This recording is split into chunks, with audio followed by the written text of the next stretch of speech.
बिस्मिल्लाहिर्रहमानिर्रहीम, अस्सलाम वालेकुम। BNS स्पोर्ट्स के साथ आपका मेज़बान शहज़ादा मोइन हाज़िर है।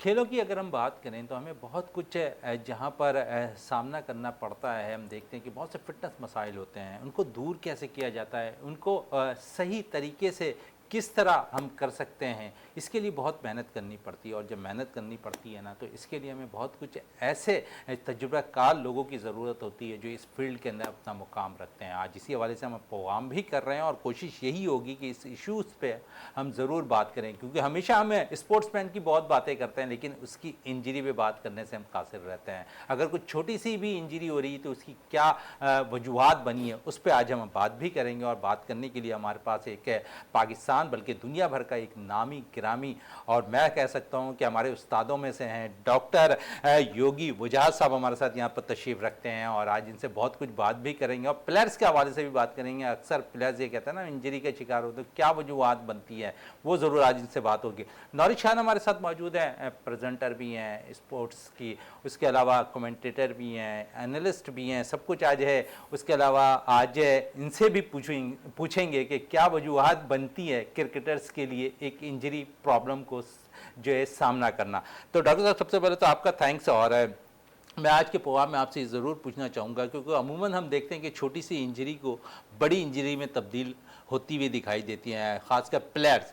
तो क्या बेसिकली वजह बनती है जो हम एक छोटी सी चीज़ पे तवज्जो नहीं देते, लेकिन शायद वो कुछ दिनों के बाद हम देखते हैं बहुत ज़्यादा प्रॉब्लम्स आ जाती है। और अक्सर हम देखते हैं कि इसमें चाहे वो क्रिकेटर हों, फुटबॉलर हों या दीगर कोई भी जो है स्पोर्ट्स से रिलेटिव इंजरी हो, तो उनको सामना करना पड़ता है। पहले तो आपका बहुत बहुत शुक्रिया, आपका, आपके चैनल का और इंतज़ामिया का, जिन्होंने मुझे मौजू किया और मौका दिया कि मैं आपसे बात कर सकूं। देखिए, जब भी कोई एक्शन लिया जाता है तो उसका रिएक्शन होता है। हम दौड़ेंगे तो थकेंगे, ठीक है, खाएंगे तो फैलेंगे, कुछ ना कुछ तो होगा।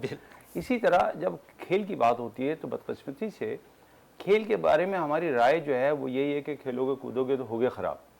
नहीं, अब थोड़ा लेकिन सा अब ट्रैक वो चेंज जो हो गया खराब था, है। वो खराबी जो वालिदैन वाली थी, वो तो खैर अब अलग दूर है। हो गई। लेकिन हाँ, ये ज़रूर है कि जब हम खेलेंगे कूदेंगे तो वेयर एंड टेयर होगा।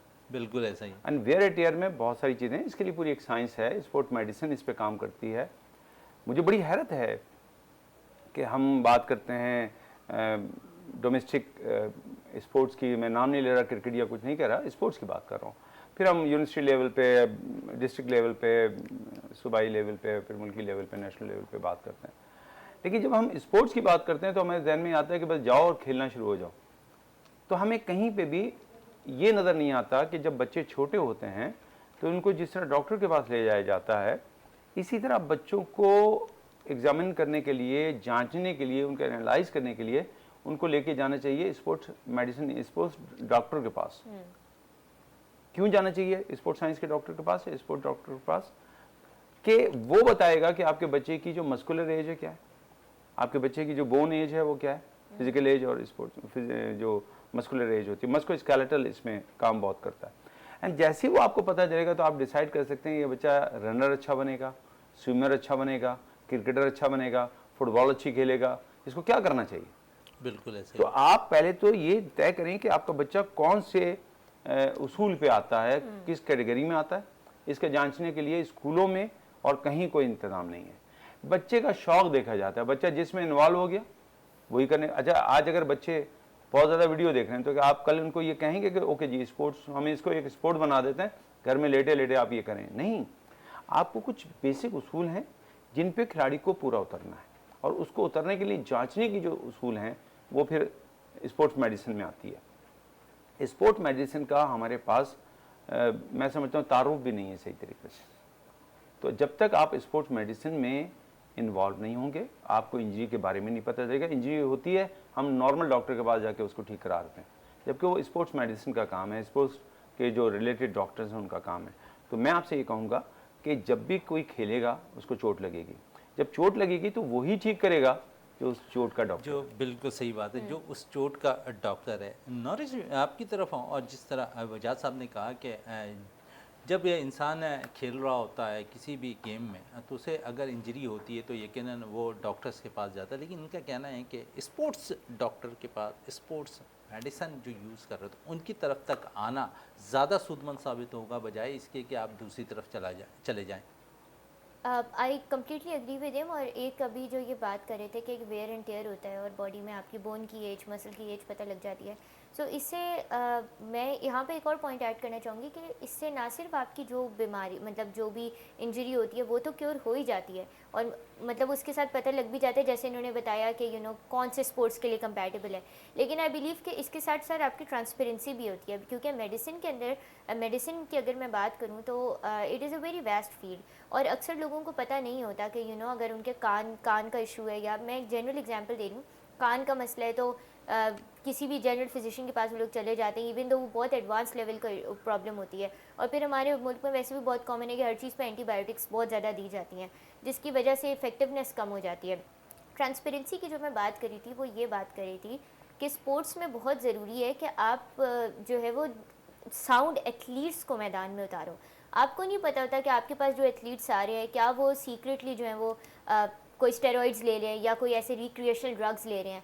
तो इसके लिए बहुत ज़रूरी होता है कि आप कोई ऐसा सिस्टम या आप कोई ऐसा टेस्ट रखो कि जिसके ज़रिए क्लियर हो सके। और ये चीज़ वेस्ट में बहुत कॉमन है, तभी हम उनके एथलीट्स भी देखते हैं कि उनके लॉन्ग टर्म करियर्स होते हैं। हाउएवर अगर हम यहाँ पे देखें तो मतलब मैं प्रोफेशनल एथलीट्स की तो बात नहीं करी, बट ग्रास रूट्स लेवल पे हम जो देखते हैं, तो अगर फास्ट बॉलर्स की मैं बात करूँ तो ग्रास रूट्स लेवल पे जो लोग बच्चे क्रिकेट खेलते हैं, 2-3 बॉल्स कराएंगे, बहुत सही वाली पेस होगी, लेकिन चौथी पांचवी बॉल्स पे जाके वो स्पिन में कन्वर्ट हो जाती है और पेस डाउन हो जाती है। उसका रीज़न ये है कि हम प्रॉपर्ली अपने एथलीट्स को एम्पावर कर ही नहीं रहे। हम लोग के पता ही नहीं हम लोगों के स्पोर्ट्स मेडिसिन भी कोई चीज़ होती है। और ये इस तरह की जो देखिए स्पोर्ट्स की अगर हम बात करें ना, तो जैसे काफ़ी इंजीनियरिंग में डिग्रीज़ होती हैं, मेडिसिन में डिग्रीज़ होती हैं, उसी तरह स्पोर्ट्स में भी काफ़ी डिग्रीज़ होती हैं। स्पोर्ट्स जर्नलिज्म अलग सेक्टर है, स्पोर्ट्स मेडिसिन अलग सेक्टर है, स्पोर्ट्स मैनेजमेंट अलग सेक्टर है, और ये डिफरेंट चीज़ें होती हैं जिसका अभी तक अनफॉर्चुनेटली एकेडमिक सिस्टम में पता नहीं है। वजह साहब कितनी एग्री कर रहे हैं इसकी बातों से, नहीं और मैं जिस तरह इसने वजाहत से कहा कि बहुत सी चीज़ें जो हैं हमें मालूम नहीं होती हैं। और इसी पे मैं थोड़ा सा आपकी तरफ आऊँ, अपने मैं अगर शहर कायद की बात करूँ सिर्फ, तो मैं अक्सर यूनिवर्सिटीज़ में देखता हूँ कि आप लेक्चर भी दे रहे होते हैं, तो इन चीज़ों को आप वाज़े कर रहे हैं, स्टूडेंट तक चीज़ों को पहुँचा रहे होते हैं। देखिए अल्हम्दुलिल्लाह ऐसा नहीं है कि हमारे यूनिवर्सिटीज़ में फ़िज़िकल एजुकेशन बाकायदा एक सब्जेक्ट है, कराची यूनिवर्सिटी में सब्जेक्ट है, और मेरे बहुत स्टूडेंट्स हैं उन्होंने योगा के बाद भी फ़िज़िकल एजुकेशन में मास्टर्स किया और माशाल्लाह अब वो हैं। मैं खुद टीम्स के साथ रहा हूँ, मैं नाम नहीं ले रहा किस टीम के साथ रहा हूँ, लेकिन मैं कौमी सतह पे भी टीमों के साथ रहा हूँ, उनकी फ़िज़िकल हम ट्रेनिंग पे रहे, उनकी मेंटल ट्रेनिंग पे रहे। तो इसमें बड़ा काम होता है, मेंटल फिज़िकल इमोशनल ट्रेनिंग देना होती है खिलाड़ियों को, और ये पूरी दुनिया में होता है कि योगीज़ हैं, डॉक्टर्स हैं, स्पोर्ट्स मेडिसिन के लोग हैं, ये सब टीम के साथ होते हैं। फिजियोथेरेपिस्ट तो लाजमी होता है। तो अल्हम्दुलिल्लाह अवेयरनेस आ रही है। मैं मुत्तफ़िक़ हूँ इस बच्ची से कि देखिए जब तक आप किसी चीज़ में ये तो नहीं कह सकते कि इस बच्चे का दिल चाह रहा है तो मैं ये कर लूँ। अगर उसका दिल चाह रहा है तो क्या वो घर से चाबी लेके गाड़ी निकालेगा तो 2 को मार के ही आएगा ना, जो वाक़या हुआ बच्चे का, तो उसके दिल पे तो नहीं आएगा जब तक उसका लाइसेंस नहीं होगा। तो जब आप किसी बच्चे को खेल की तरफ लाते हैं तो ये वालिदैन का भी काम है कि वो जो है स्पोर्ट्स मेडिसिन से या स्पोर्ट्स के जो रिलेटेड डॉक्टर्स हैं, फिज़िकल एजुकेशन के जो माहिरीन हैं, उनसे रब्ता करें। वो हैं यहाँ पे, सेंटर्स हैं, इदारे हैं जो काम करते हैं, इंडिविजुअल भी बहुत लें। उससे आपका वक्त और पैसा बचेगा। फिर बच्चे को आप डायरेक्शन दे सकते हैं। बच्चों तो एक कैनवस है, उसको अगर स्पोर्ट दिखा देंगे फुटबॉल, तो वो कहेगा जी मैं फुटबॉल खेलना है। वो थोड़े दिन के बाद वो कहता है नहीं मुझे स्केटिंग करनी है, फिर कहता है नहीं मुझे स्विमिंग करनी है। उसका चेंज होता, हम चेंज करते रहे। पता नहीं पायलट बनना शुरू हुए थे, फिर इंजीनियर बन गए, फिर योगी बन गए, उसके बाद होम्योपैथिक डॉक्टर बन गए। आजकल लोगों की हड्डियाँ ठीक कर रहे होते हैं। और हमें तो खुद समझने हैं, हम ही चेंज हो, हम किसी को क्या कहें। लेकिन बच्चों को वक्त मिल जाएगा अगर वालिदैन बचपन में उसको एनालाइज करें, बैठें, उसका तज्जिया करें कि बच्चे का शौक ये है, लेकिन बच्चे का जिस्म इस शौक के मुनासबत से सही है कि नहीं। ये बड़ा इंपॉर्टेंट कौन और इसको आप कर रही होती हैं। देखें, इसको आप जाएं तो इसको कहते हैं साइंस बियॉन्ड स्पोर्ट्स। किसी भी खेल के पीछे एक साइंस होती है, और उस साइंस के लिए आपको फिर एक ख़ास मैकेनिज्म से गुजरना पड़ता है। बायो मैकेनिक्स जो इस और स्पोर्ट्स लाजमी जानना है। तो बायो मैकेनिक्स अगर नहीं पता आपको, तो फिर क्या होगा कि वो जो अभी बच्ची ने कहा कि 2 दिन प्रैक्टिस अच्छा, एनआईडी में बायोमैकेनिक्स के हवाले से पहली लैब का इफ्तिताह हुआ, आपसे राना मसूद साहब ने बाकायदा आगे इसका इफ्तिताह किया है, तो आप समझते हैं कि पाकिस्तान बल्कि शहर कायद में तो ये पहला मैं समझता हूँ कि बायोमैकेनिक जो है लैब का आगाज़ हुआ एनआईडी में, और यहाँ से हमें बहुत कुछ अब प्लेयर्स के हवाले से जांचने का मौका भी मिलेगा, तो ये आप समझते हैं कि ऐसे और कई लैब्स होने चाहिए? बिल्कुल श्योर, इसमें तो कोई दूसरी राय नहीं है। बल्कि देखिए ना, मैं तो ये कहूँगा कि 2 दफ़ा अगर तेज़ दौड़े तो पता हिप बॉल जो है उसमें कोई प्रॉब्लम आ गई। ये सारा काम जब बॉलर्स कर रहे होते हैं, ये रेंज ऑफ मोशन का काम है। आप किस तरीके से अपने हाथ को घुमाते हैं, ये मैकेनिक्स ऑफ स्पोर्ट्स का एक्सपर्ट आपको बताएगा कि, और ये कहा जाता है कि फला बॉलर का जो एक्शन है वो सही नहीं, वो कौन डिसाइड करता है? वो डिसाइड करता है एक एक्सपर्ट। वो जो एक्सपर्ट है वो अवेलेबल है, बजाय इसके कि इंजरी हो जाए तो उसके पास जाएं, बेहतर है कि इंजरी होने से पहले उसके पास जाएं। चलें, इंजरी से पहले डॉक्टर तक रजू करें। नौश, आपकी तरफ आऊँ, और जिस तरह वजाद साहब ने कहा कि इस वक्त बहुत ज़रूरत है हमें हर सतह पर जो है ना स्पोर्ट्समैन को इंजरी से बचाने की भी, तो पाकिस्तान के अंदर अगर हम देखें तो शायद इस तरह बहुत कम काम, मैं समझता चंद जगहों पर ऐसा काम होता हुआ दिखाई दे रहा है। कितनी ज़रूरत है हमें इस तरह अपने आप से, हम देखेंगे कि बहुत ज़्यादा जो है ना अपने जो प्लेयर्स हैं उनको सेव कर सकते हैं, उनका टर्नओवर लंबा कर सकते हैं अगर सारी चीज़ें हमारे पास मौजूद हों तो। टर्नओवर की आपने बहुत अच्छा यहाँ पे जिक्र किया, क्योंकि काफ़ी चीज़ें होती हैं, जैसे अभी वजाद साहब ने फरमाया था कि स्पोर्ट्स जो है ना इतना सिंपल नहीं होता कि आप स्क्रीन के पीछे बैठ के जो हमें दिख रहा होता है। इट्स नॉट जस्ट क्रिकेट की अगर मैं बात करूँ तो इट्स नॉट जस्ट कि आपने बॉल कराई, बैटर ने उठा के शॉट खेल लिया, या फुटबॉल में मैं बात करूँ इट्स नॉट कि 11 लोग जो है वो एक बॉल के पीछे, जस्ट लेमन टर्म्स की बात कर रही हूँ। एंड तो sports is not as simple as कि आपको जो स्क्रीन के पीछे से दिखता है। It's a whole process. और जब तक हम लोग के जितने भी बोर्ड्स हैं, चाहे वो स्पोर्ट्स बोर्ड हो चाहे वो क्रिकेट बोर्ड हो, जब तक इस चीज़ को नहीं अंडरस्टैंड किया जाएगा तो आई डोंट थिंक कि मच कैन बी डन। इसकी सबसे बड़ी एग्जांपल और सबसे जो प्रैक्टिकल एग्जांपल है अरशद नदीम है। अभी रिसेंटली जब Arshad Nadeem came to light और जब लोगों को पता लगा कि जेवलिन थ्रो भी कोई चीज़ होती है, कोई स्पोर्ट्स होता है, और जब उन्होंने अपनी पहली जब सिल्वर उन्होंने विन किया था नीरज चोपड़ा के अगेंस्ट, तब भी लोगों ने काफ़ी इस चीज़ को बोला कि ओलंपिक्स के हवाले से हमें काम होना चाहिए, एथलीट्स पे काम होना चाहिए। उसके बाद जाके उनको वो प्रॉपर फैसिलिटीज़ दी गई। देखिए, आई एम एन एडवोकेट के हाँ, जो गाँव का आप दूध वगैरह पीते हो वो खालिस होता है, सब कुछ होता है, लेकिन आप कभी भी इस चीज़ को ये कह के डिसमिस नहीं कर सकते कि प्रॉपर इक्विपमेंट्स और जिम इक्विपमेंट्स जो चाहिए उनकी नीड नहीं है। तो अरशद नदीम नीड्स दोस प्रॉपर इक्विपमेंट्स जो वो ट्रेनिंग करें, इंटरनेशनली कंपैटिबल हो सके। वो अच्छी बात है कि उन्होंने अपने सेल्फ मेड होने के बावजूद, लिटिल टू नो सपोर्ट के बावजूद उन्होंने जाके इतने बड़े कारनामे अंजाम दिए, लेकिन this doesn't change the fact कि उनको प्रॉपर फैसिलिटीज़ चाहिए। उसके बाद प्रॉपर फैसिलिटीज़ प्रोवाइड की गई और काफ़ी इस पे और क्रिकेट के अलावा और स्पोर्ट्स पे भी काम हुआ। तो आई थिंक कि अभी स्टार्ट में बात कर रहे थे कि इंजरीज क्यों होती हैं, तो one of the many reasons is के प्रॉपर इक्विपमेंट्स ही नहीं होती। और बड़ी अच्छी जी बड़ी अच्छी बात भी कह रही हैं, लेकिन वजाद साहब इसमें एक बड़ी इंपॉर्टेंट चीज़ इसने कही कि खालिस चीज़ें, शायद हम वो खालिस चीज़ों का भी इस्तेमाल नहीं कर पा रहे, साइड इफ़ेक्ट ये भी शायद एक नज़र आ रहा है इंजरी का। नहीं, ऐसा है नहीं। देखिए, बात यह है कि आपको बहुत से खिलाड़ी, इसमें अपनी बात में वो बात कह दी जो ये कह रही हैं, बिल्कुल दुरुस्त है कि देखिए, एक ग़िज़ा का काम है। ग़िज़ा तो अब आपको बेहतरीन से बेहतरीन डिब्बे में मिल जाएगी। आपको कौन सा विटामिन और कौन सा प्रोटीन चाहिए जो आपको नहीं मिल रहा, वो सब मिल जाएगा। एक से एक खालिस तरीन ग़िज़ा जो स्पोर्ट्स के लिए चाहिए वो मिल सकती है आपको। ये बात है आगाही की, नॉलेज की, अवेयरनेस की। सिर्फ दूध पीने से आदमी मजबूत नहीं होता। हम तो योगी हैं, हम तो वैसे भी दूध को मना करते हैं। एक वक्त के बाद दूध भी नहीं पीना आपने, ठीक है? आपको उससे बेहतर है मखाने खा लें, मज़ीद रहेगी, लेकिन इस वक्त मुझे ब्रेक के लिए कहा जा रहा है। ब्रेक से वापस आते हैं तो गुफ्तगू को मज़ीद जारी रखते हैं।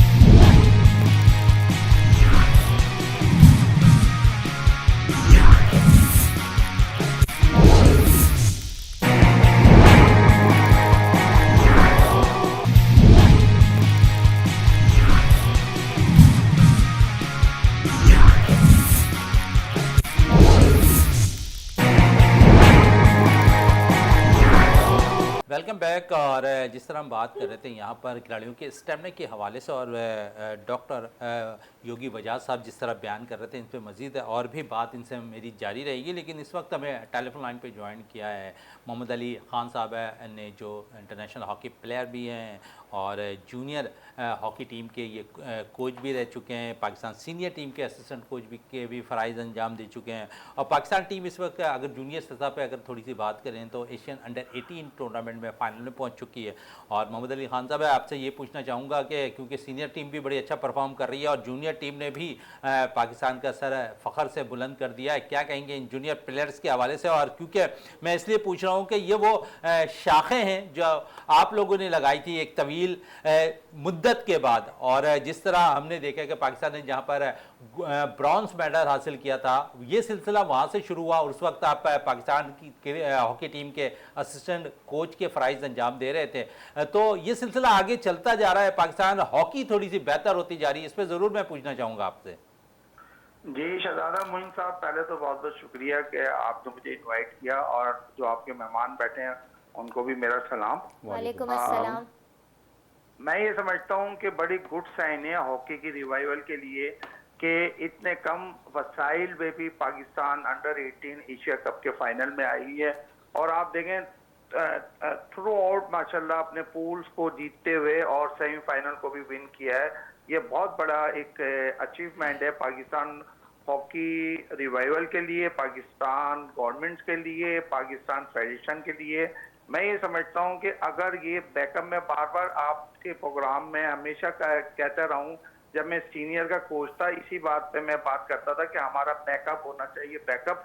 अब आप इस चीज से अंदाजा लगा लें कि अंडर 18 जब टीम जा रही थी, ये मैं ये समझता हूँ ये एक हफ्ते का भी कैंप नहीं लगा और टीम अनाउंस होकर टीम खेलने चली गई। तो मैं समझता हूँ कि पाकिस्तान में टैलेंट की कमी नहीं है, लेकिन इनको बच्चों को अगर हम फुली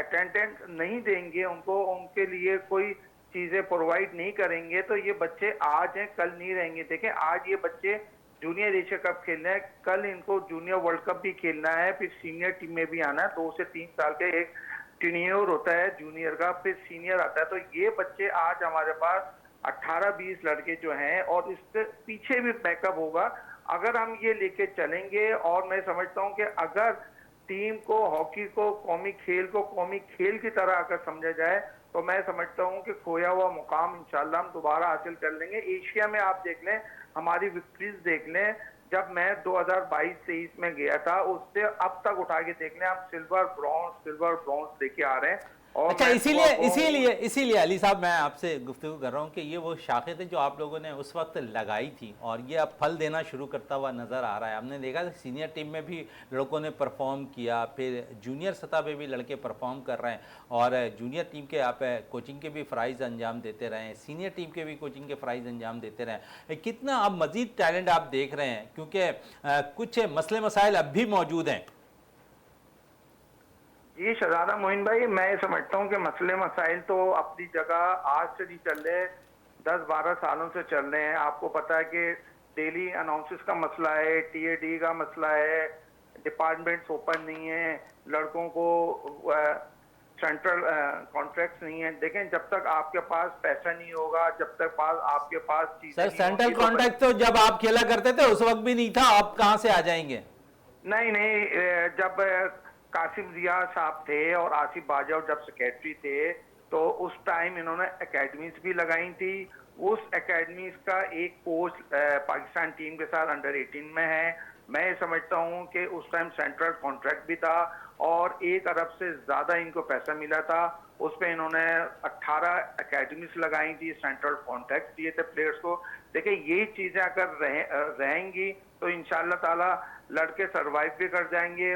उनकी जॉब्स का भी प्रॉब्लम सॉल्व करना चाहिए गवर्नमेंट ऑफ पाकिस्तान को, और हमारी फेडरेशन को चाहिए कि कहीं ना कहीं से इनको इंसेंटिव दिया जाए, इनको इंसेंटिव मिलना चाहिए बच्चों को। बात यह है कि बच्चा खाली पेट कब तक खेलेगा? आप इससे अंदाजा लगा लें, ये फर्स्ट टाइम बच्चे निकले हैं इंटरनेशनल लेवल के मैचेस खेलने। आप इससे अंदाजा लगा लें कि पाकिस्तान अंडर 18 फाइनल खेल लिए, तो कितना गुड साइन है हमारे पाकिस्तान हॉकी चलें, कितना गुड साइन की है, इस revival पे के मजीद लिए। और भी बात रहेगी। अली साहब हमारे साथ ही टेलीफोन लाइन पे मौजूद हैं और डॉक्टर योगी वजात हमारे साथ मौजूद हैं। डॉक्टर साहब, हम इससे कबल थोड़ी सी बात कर रहे थे ग़िज़ाइयत के हवाले से, और सबसे बेहतर ज़रिया डॉक्टर कहीं पर भी चले जाएँ दूध का इस्तेमाल करने का कहते हैं।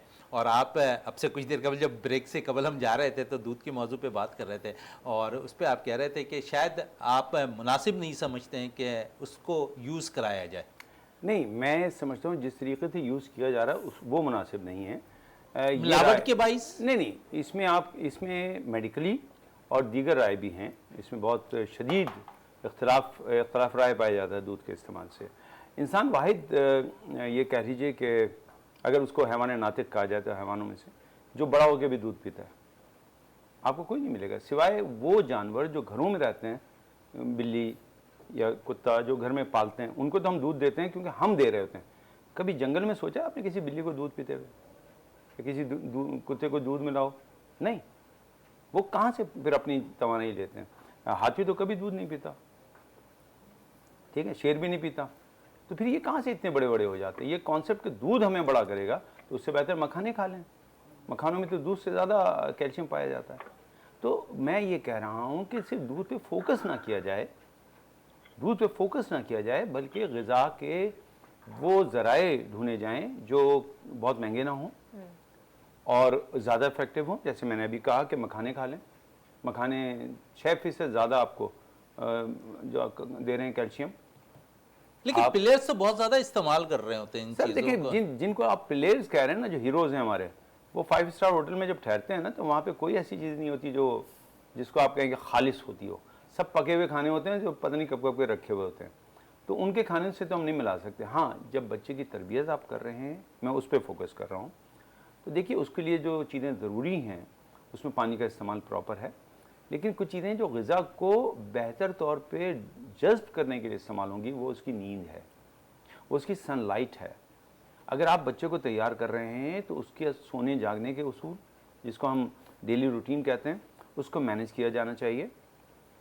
ऐसी हालत में आप उसको बहुत सी ऐसी ग़िज़ाएँ भी दें जो शायद बहुत ज़्यादा ताकतवर ना हो, लेकिन वो जिस्म उसका बना लेगा। पहले जिस्म को तैयार कीजिए कि जो खाना खा रहा है उसको सही तरह वो यूटिलाइज़ कर सके। जिन लोगों को कॉन्स्टिपेशन रहता है, आप उनको कुछ भी खिला दें, उनके लिए कोई फ़ायदेमंद नहीं है।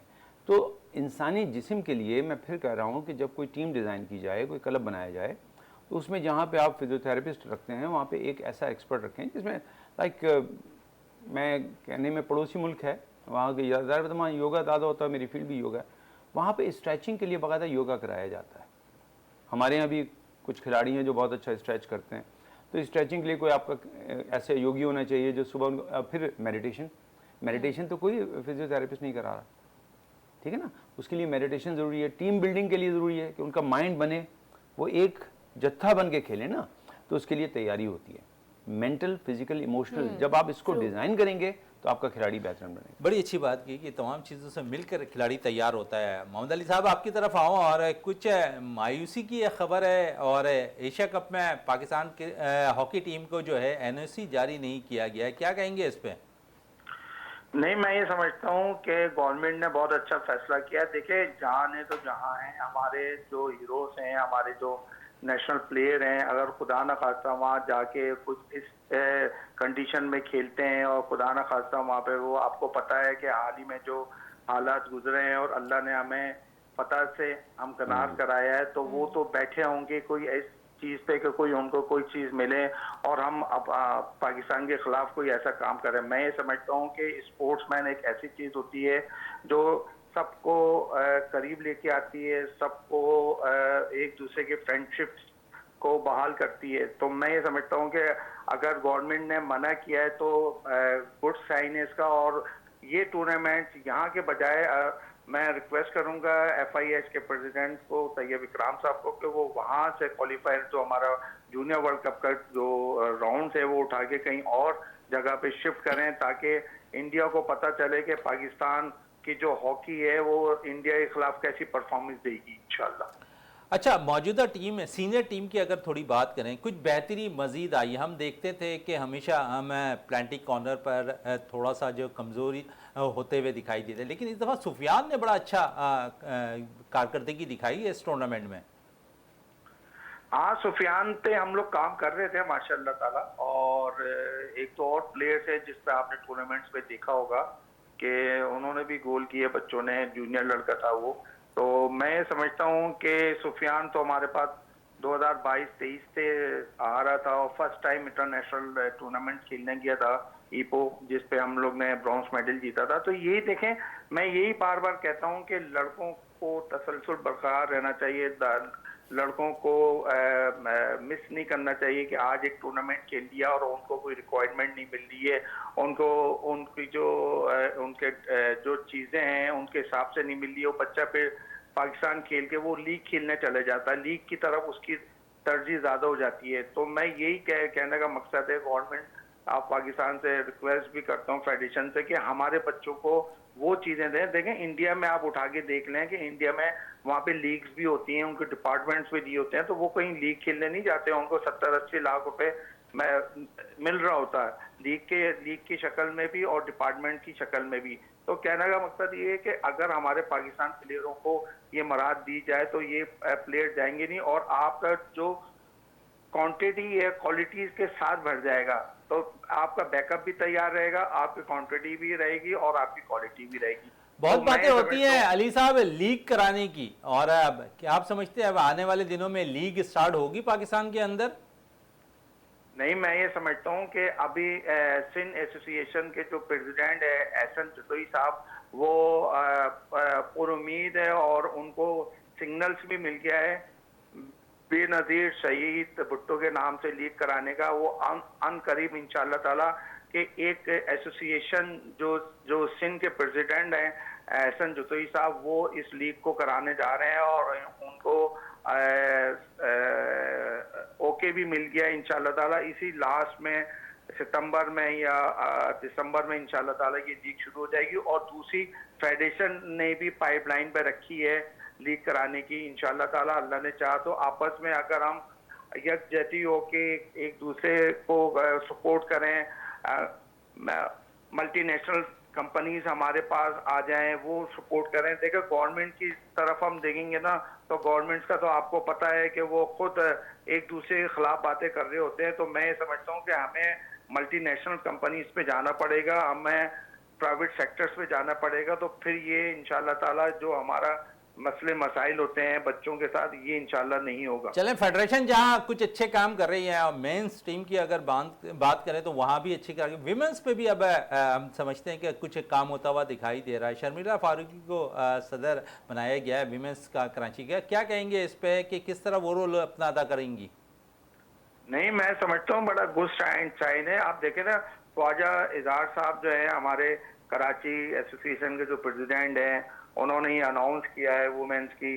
तो मैं ये समझता हूँ कि इनके आने से बहुत फर्क पड़ेगा। एक तो सियासी भी पड़ेगा और फिर उनके ऊपर जो हमारी एसोसिएशन में जो डिपार्टमेंट्स हैं, जो कराची के डिपार्टमेंट्स हैं, उस पर उनको उनकी वजह से प्रेशर बनेगा। और मैं समझता हूँ कि वुमेन्स की हॉकी 2017 में मैं एज ए सिलेक्टर भी था, बैंकॉक खेलने गई थी टीम। तो उसके बाद फिर कोई टूर इतना टूर नहीं कर सकती वुमेन्स की टीम। तो अब इनके आने से एक सेटअप बना है इंशाल्लाह ताला। ये टीम अच्छी बनी है कराची की और सिंध की एसोसिएशनों की। ये आने वाले वक्तों में इंशाल्लाह ताला हम लड़के भी प्रोवाइड देंगे और लड़कियों को भी इंशाल्लाह चले, ताला। लड़के और लड़कियां अच्छे प्लेयर्स निकल कर आएंगे। अली साहब, आखिरी सवाल करना चाहूंगा, जापान के खिलाफ फाइनल है पाकिस्तान का एशियन अंडर 18 टूर्नामेंट का, कैसा देख रहे हैं इस फाइनल में? कामयाबी कदम चूमेगी इंशाल्लाह ताला? जो मोराल है लड़कों का और जो लड़कों में मुझे टैलेंट नजर आया है, इतने कम मसाइल पे और इतने कम अरसे में इन लड़कों ने जो परफॉर्मेंस दी है। देखें, हमारे 2 मैच बहुत अहम थे। एक मलेशिया से अहम था और दूसरा जापान से अब होने जा रहा है। अगर टीम मैनेजमेंट के मुताबिक ये बच्चे खेलेंगे तो इंशाल्लाह ताला मैं समझता हूँ सक्सेसफुल रहेंगे। और ये बच्चे ये सोच के ना खेलें कि हमने फाइनल में आ गए, ये सोच के खेलें कि हमने फाइनल जीतना है। और टीम में इतनी स्किल है, इंशाल्लाह ताला आने वाले जो ये फाइनल कल होने जा रहा है, अगर ये इसी पैटर्न से और इसी मेहनत से अगर ये 80% भी खेल लें, जो मलेशिया के खिलाफ इन्होंने मैच खेला है, जापान के खिलाफ 80% भी खेल लें, तो मैं समझ रहा हूँ। और इस पे गोलकीपर का बड़ा अहम किरदार होगा। अगर गोलकीपर अगर लाइव दिलाएगा, गोलकीपर 75 से 80% किरदार अदा करता है टीम को लाइव दिलाने के लिए। बाकी first battery, second battery, third battery, सबको अपने अपने जगह काम करना सब ने होगा अपना अपना और रोल do अदा and die। करना है कल के मैच में। और उम्मीद करते हैं कि पाकिस्तान कल अंडर 18 टूर्नामेंट के फाइनल जीतने में कामयाब हो जाएगा। मोहम्मद अली साहब, आपका बहुत बहुत शुक्रिया विनर्स स्पोर्ट्स में टाइम देने का, और साथ साथ मुझे ब्रेक के लिए भी कहा जा रहा, तो ब्रेक से वापस आते हैं तो गुफ्तगू को।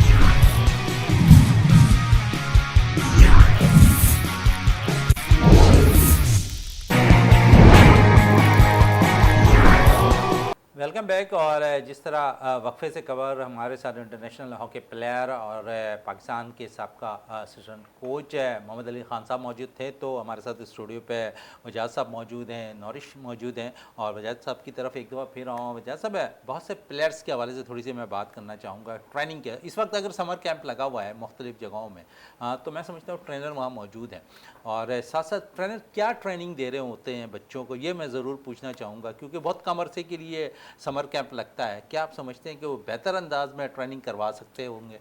देखिए, इसमें तो कोई शक नहीं है, इसमें कोई शक नहीं। जो जिस फील्ड का है एक्सपर्ट है, और अल्लाह ताला उनके हुनर में, उनके फ़न में, क्योंकि स्पोर्ट्स इस वक्त एक आर्ट्स भी है और साइंस भी है। आर्ट्स एंड साइंस दोनों है इसमें। आप अब ये नहीं सोचिए, और फिर दूसरा इसमें एक और पहलू भी आ गया, ये कमर्शियल भी है, ठीक है। ये एक इंडस्ट्री भी, इंडस्ट्रियल इसका लुक है, हालांकि ये इंडस्ट्री नहीं है, लेकिन मैं लफ्ज़ इस्तेमाल कर रहा हूँ, कमर्शियल है, यानी इसमें कमर्शियलिज्म आ गया। अब ये तीन पहलू आ गए। खिलाड़ी को दिखना भी अच्छा चाहिए, उसका ड्रेस भी होना चाहिए लुक वाइज, उसको यानी ऐसा लगता है कि मॉडल चला रहा है, खेलने से पहले वो मॉडलिंग कर रहा होता है, ठीक है। उसके बाद पता चलता है कि 0 पे है कि 100 पे है, वो तो बात की बात है, परफॉर्मेंस बात की बात है, मॉडलिंग पहले होती है, चलना, उठना, बैठना, चलना। दीगर टीमों को तो बाकायदा सिखाया जाता है कि जब आप गेम खेल लेंगे तो आपको इंटरव्यू देना है तो कैसे बोलना है। हमारे यहाँ तो बोलना भी नहीं आता, हमें तो वैसे ही नहीं आता, गली कुंचों में हमें पता है हम क्या बोलते हैं, हम वही जाके फिर मीडिया पे बोलने लगते हैं। बिल्कुल, तो हमें ट्रेन देना होता है। इसके लिए अब ज़रूरी नहीं है कि किसी एक ही ट्रेनर पे आप पूरा दबाव डालें। आपको स्पोर्ट्स की ट्रेनिंग देनी है, उसका ट्रेनर है। आपको इमोशनल ट्रेनिंग देनी है, उसके लिए माहिर नफ्सियात मौजूद हैं। उसके लिए आपको उसकी जो बेसिक बॉडी को डिज़ाइन करना है, उसके लिए योगी मौजूद हैं, ट्रेनर मौजूद हैं जो स्ट्रेचिंग करेंगे, जो डिज़ाइन करेंगे। लेकिन क्या आपने कोई उसकी मेंटल ट्रेनिंग के लिए रखा? उसका माइंड ही सेट नहीं हो रहा। अभी जैसे अली भाई खान साहब कह रहे थे ना कि बच्चे ये हैं कि वो छोड़ के लीग की तरफ भागते हैं। भाई क्यों भागते हैं?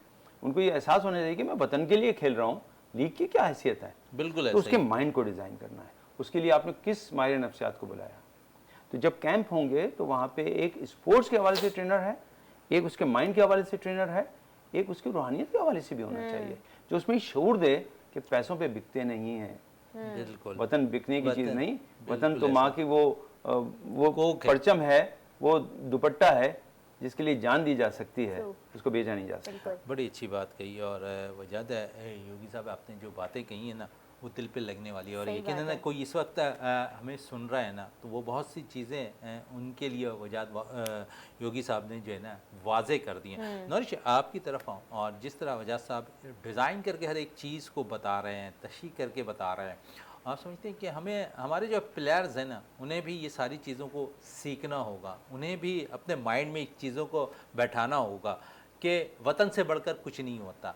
चाहे वह कितनी ही लीग खेल लें, जब आपके पास है सब जलाली परचम आपके सीने पे सज जाता है, जब 25 करोड़ आवाम की तरफ से आप नुमाइंदगी कर रहे होते हैं अपने वतन की, तो ग्राउंड में आप परफॉर्म कर रहे होते हैं। लेकिन जब इन्होंने बात की ना ये लीग की, अली साहब जिस तरह बात कर रहे थे कि लीग खेलने चले जाते हैं, तो मैं समझता हूँ कि ये नहीं होना चाहिए। इन्होंने बड़ी अच्छी बात की कि माइंड को सेट करने वाला हमारे पास ऐसा फिजियो होना चाहिए जो इन चीज़ों को आकर उन्हें बताए। इस चीज़ की कमी यहाँ पर भी हमें नज़र आ रही है स्पोर्ट्स के अंदर। बिल्कुल बहुत अच्छी बातें इन्होंने कही और आई थिंक ये as a presenter myself जब मैं इंटरव्यूज़ वगैरह लेने जाती हूँ तो आई थिंक एक जो कम्युनिकेशन की इन्होंने बात की वो जो है काफ़ी ज़्यादा इम्पॉर्टेंट है, क्योंकि उसका रीज़न ना थोड़ा सा मुझे ये फ़ील होता है कि पाकिस्तान में जिस तरह से जर्नलिज़म जिस तरफ जा रहा है ना, आई थिंक उसका असर आता है, क्योंकि हमारे मुल्क में अनफॉर्चुनेटली डिफरेंस ऑफ ओपिनियन को उतनी रिस्पेक्ट नहीं दी जाती। अगर आप जैसे मेरा कोई और ओपिनियन है, फॉर एग्जांपल आपका कोई और ओपिनियन है, तो आई विल रिस्पेक्ट दैट। लेकिन अगर हम जनरली देखें तो अगर किसी का एक से एक दो बंदों की अगर कन्वर्जेशन हो रही है, एक का दूसरे से मुख्तलिफ ओपिनियन है, तो वो फिर हेट्रेड की तरफ बात चली जाती है।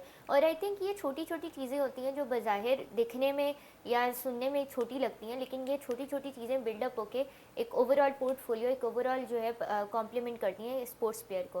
फिर आपने बात की उसकी लीग्स की, तो वेरी राइटली सेड कि हर चीज़ से पहले आपका वतन आता है। जब आप इंडिया पाकिस्तान की अगर मैं बात करूं तो पाकिस्तान अब इस दफ़ा जो पॉलिटिकली सिचुएशन हुई है, तो एशिया कप में इंडिया पाकिस्तान का जो मैच होगा that would be more than just a match. तो पूरी कौम की नज़रें आपके ऊपर होंगी, क्योंकि कुछ चीज़ें ऐसी होती हैं कि ग्राउंड में जवाब दिया जाता है कुछ चीज़ों का, और इस तरह होता है कि आप ओपनली अगर नहीं कर पा रहे हो, बोल पा रहे हो, डिफेंड कर पा रहे हो किसी भी तरीके से। जो स्पोर्ट्स एक चीज़ होती है, जो मेरा पर्सनल ओपिनियन है कि एक ऐसा स्केप होता है, एक ऐसी जगह होती है जहाँ पे आप अपने मुल्क को, वतन को उस तरीके से रिप्रेजेंट करो और जो ज़्यादतियाँ हुई हैं या जो नाइंसाफ़ियाँ हुई हैं उनका जवाब दे सकते हो। फॉर एग्जांपल अभी रिसेंटली चैम्पियंस ट्रॉफी में जिस तरह का क्योस हुआ, सबको पता है कि दुबई में जो हाइब्रिड मॉडल रख दिया गया था सिर्फ एक मखसूस टीम के लिए, जस्ट बिकॉज उनको आना ही नहीं था। और वहाँ पे क्रिकेट से, स्पोर्ट्स से पॉलिटिक्स को वैसे दूर हटना चाहिए, जो मेरा बिलीफ है। और आई विश कि I live long enough to see that time कि जहाँ पे स्पोर्ट्स और पॉलिटिक्स अलग अलग चीज़ें हों और पॉलिटिक्स स्पोर्ट्स से बिल्कुल कई कोसों मील दूर हो। लेकिन अभी इसी साल के स्टार्ट में हमने देखा चैम्पियंस ट्रॉफी में जिस तरह हुआ, तो वो सिचुएशन थी जब आप एज एन एथलीट भी ना, आपके अंदर एक जज्बा पैदा हो जाता है और फिर आपको कोई करोड़ों रुपए भी ऑफर करे ना, तो फिर आपके लिए वो मायने नहीं रखने चाहिए, क्योंकि सबसे पहले आपका मुल्क आता है और फिर उन सब चीज़ों का जवाब ना ग्राउंड में दिया जाता है ऐसी परफॉर्मेंस से। तो फिर जाहिर बात है जब इस तरह की सिचुएशन होती है एंड देन उसके बाद हम मायूस कुन परफॉर्मेंसेस देखते हैं, तो फैंस भी थोड़े उदास हो जाते हैं। और फिर क्योंकि क्रिकेट पाकिस्तान में is more than just a game. लेकिन इसी तरह होता है कि अगर मैं, ये तो मैं एज अ फ़ैन के पर्सपेक्टिव से बात कर रही हूँ पाकिस्तानी के, लेकिन अगर मैं एक ऐसे एथलीट की बात करूँ जो पाकिस्तान को रिप्रेजेंट कर रहा है, तो जब सिचुएशन चीज़ें उस तरह की नहीं हो पाती, रिजल्ट्स आपकी फेवर में नहीं टर्न आउट हो पाते, द इम्पॉर्टेंट थिंग इज़ कि पूरी कॉम एक्सपेक्ट करती है कि हम अपना 100% दें। जैसे अभी पिछले साल 2024 के वर्ल्ड कप में जो यूएस में हुआ था, जिसमें न्यूयॉर्क में जो मैच हुआ था इंडिया पाकिस्तान का, 120 और 120 नहीं चेज़ हो पाए, तो उसमें हमें लैक ऑफ एफर्ट नज़र आई। उस पर लोगों ने क्रिटिसाइज़ किया था कि यू डिडंट इवन ट्राई। तो ये चीज़ें होती हैं। और जो इन्होंने बात की कि मेंटल ट्रेनिंग के लिए स्पिरिचुअल ट्रेनिंग की बहुत ज़बरदस्त इन्होंने बात की, क्योंकि काफ़ी चीज़ें ना मैटर करती हैं। जब आप एज एन एथलीट ग्राउंड में उतरते हो ना, तो आपको इमरान खान का, दी ग्रेट इमरान खान का मुझे वो एक सेंटेंस याद है। उन्होंने कहा था कि when I used to enter a ground and I used to feel the crowd that was cheering for me, लेकिन जब मैं ज़ीरो पे आउट होकर आता था तो the same crowd was cheering for मी। तो ऐसी सिचुएशन के लिए जब आपके पास कोई होगा कि you can confine in them और आप उनसे शेयर कर सकते हो, जो आपको मेंटली स्ट्रॉन्ग करे, प्रिपेयर करे कि इस तरह की सिचुएशंस आएंगी, you have to deal with it. तो वो प्रेशर एक एथलीट पे होता है, लेकिन उनको डील करने के लिए I very rightly agree with him कि स्पिरिचुअल और मेंटल ट्रेनिंग बहुत इंपॉर्टेंट है। बहुत इंपॉर्टेंट है। बड़ी अच्छी बात और बड़े अच्छे अल्फाजों में इस वक्त वजाद साहब नौरिश ने कहा है। मैं आपकी तरफ थोड़ा सा योगा के हवाले से अगर थोड़ी बात करूँ, तो मैं देख रहा हूँ कि ख़वातीन की तादाद इस तरफ अब ज़्यादा राग़िब हो रही है। क्या वजूहत हैं, या आप समझते हैं कि बहुत ज़्यादा टेंशन की बेस पे वो इन चीज़ों को ज्वाइन कर रही हैं गेम को? देखिए, इंसान की पैदाइश किसी भी दौर में हो, टेंशन तो उसके आसपास रहता है। सुकून तो सिर्फ उस वक्त मिलता है जब हम इस ज़िंदगी से हार जाते हैं, आज़ाद हो जाते हैं, तब टेंशन ख़त्म होता है। कहते हैं किसी और के कंधे पे जब सफ़र होता है तो अपने कंधों से बोझ उतर जाता है। बिल्कुल। तो वो वक्त होता है। ऐसा नहीं है जी हर दौर में ये रहा, बात की है सर आपने। हर दौर में ये बात रहा है। नहीं बेटा, यह उसूल भी है, नहीं, जब सच तक में, जिंदा it's है very अपना बोझ important। खुद अपने कंधों पे उठाना पड़ेगा। अग्रीड, वेरी दूसरों के कंधों पे तो जनादे की शक्ल में जाते हैं ना लोग। तो वो हमें ये नहीं सोचना है कि हम, शायद हमारे दौर में ऐसा है, हर दौर में रहा है, किसी दौर में भी हो। पहले राह चलते हुए डाकुओं का दौर होता था, सुल्तान डाकू थे, अब अलग बात है, डाकू बदल गए। लेकिन ये कि हमेशा रहा है, कभी हादसात होते थे और मामलात होते थे, अभी भी वैसे ही दौर है। लेकिन इन सब के बावजूद, इन सब चीज़ों के बावजूद आप देखिए कि योगा के बारे में लोगों की राय इंटरनेशनल बढ़ रही है। योगा डेज़ मनाए जाते हैं, यूनाइटेड नेशन ने मना दिया। हमने भी सन 2002 में जब योगा लॉन्च किया तो हमें बड़ी गालियाँ पड़ी हैं, बाकायदा लोगों ने कुफ्र के फतवे दिए हैं, एक दफ़ा तो रोका भी गया है बंदूक की नोक पे, लेकिन अपना काम किया। और आज पाकिस्तान में हर पार्क में आपको कहीं ना कहीं योगा, ये अलग बात है कि उससे थोड़ा मुझे इख्तलाफ है, कोई जिस किस्म का योगा हो रहा है तो Academies होनी चाहिए, तमाशा भी हो रहा है। academies। लेकिन जहाँ ख़वातीन की बात है वहाँ मैं बड़ा मुतमईन हूँ, क्योंकि ख़वातीन ने ये किया कि एक तो ट्रेनर से सीखा, फिर उन्होंने कंसल्ट किया योगा के लिए यूट्यूब से, तो उनको ट्रेनिंग सही मिली। लेकिन जो बाहर पार्कों में दरख्तों के नीचे खड़े हो गए, उन्होंने खुद ही अपना ही कोई योगा बना दिया, वो कुछ समझ नहीं आ रहा। आजकल तमाशा भी चल रहा है, एक वीडियो भी बहुत इन है, वो कभी मौका लगे तो आपको भेज दूंगा। मुझे खुद समझ नहीं आएगा ये क्या है, तो मुझे किसी ने पूछा, मैंने कहा मुझे कसम से नहीं पता ये क्या है। ख़वातीन के मामले में ये अच्छा है क्योंकि वो हमारे माशरे में चार दीवारी में ज़्यादा हैं, तो उनके लिए किसी इक्विपमेंट की ज़रूरत नहीं है योगा में, बहुत से कोई ट्रेनर की ज़रूरत नहीं। अगर है तो मेरा चैनल है जी यूट्यूब पे, योगी बजाज के नाम से, वहाँ चले जाइए, वहाँ से आपको मुफ्त में बहुत सारी चीज़ें मिल जाएंगी, तो उसको आप वहाँ देख लें। हम यहाँ तक भी कर रहे हैं कि जो बच्चियाँ हैं जो अफोर्ड नहीं कर सकती, यतीम बच्चियाँ हैं या बेवा ख़वातीन हैं, हम उनको फ्री योगा करा रहे हैं। चैरिटी के तौर यहाँ पर पे फ्री बस योगा एक भी कराएं छोटी जी। सी बात मैं यहाँ पे ऐड करना चाहूँगी। जैसे आपने बात की कि आप जिस किस्म का योगा हो रहा है आपको खुद समझ नहीं आ रहा होता, यहाँ से एक जो मुझे पर्सनली फील होता है अपनी ऑब्जर्वेशन में, कि स्पोर्ट्स पे बात करने वाले तो बहुत हैं लेकिन समझ के बोलने वाले बहुत कम हैं। जैसे हम यहाँ अक्सर बैठ के हम देख रहे होते हैं जगह जगह कोई स्क्वाड अनाउंस होता है तो पाकिस्तानी क्रिकेट टीम का, तो बहुत क्रिटिसिज्म्स होता है, लेकिन कोई बोर्ड के पर्सपेक्टिव से उस चीज़ को नहीं समझता। तो आई थिंक अगर हमें बिल्कुल इसी पे sports कभी का- क्योंकि अगर इन्होंने बात की है ना कि बोर्ड की पॉलिसियों को नहीं समझ पाते, और अगर हम देखें तो जिस तरह मोहम्मद नवाज की सिलेक्शन हुई है ना, क्यों वजह बनी कि मोहम्मद नवाज की सिलेक्शन बांग्लादेश की T20 सीरीज़ के लिए हुई है, तो कोई ना कोई वजह तो ज़रूर होगी, कोई ना कोई मसलियत ज़रूर होगी कि इसमें मोहम्मद नवाज का चुनाव हुआ है। नौरिश आपका बहुत बहुत शुक्रिया, डॉक्टर योगी वजाज साहब आपका बहुत बहुत शुक्रिया। प्रोग्राम का अख्ताम करते हैं इस दुआ के साथ कि पाकिस्तान में खेल और खिलाड़ी तरक्की करते रहें और पाकिस्तान का सबसे लाली परचम दुनिया भर में रोशन रहे। इसी के साथ अपने मेज़बान शहजादा मोइन को इजाज़त दें। पाकिस्तान जिंदाबाद।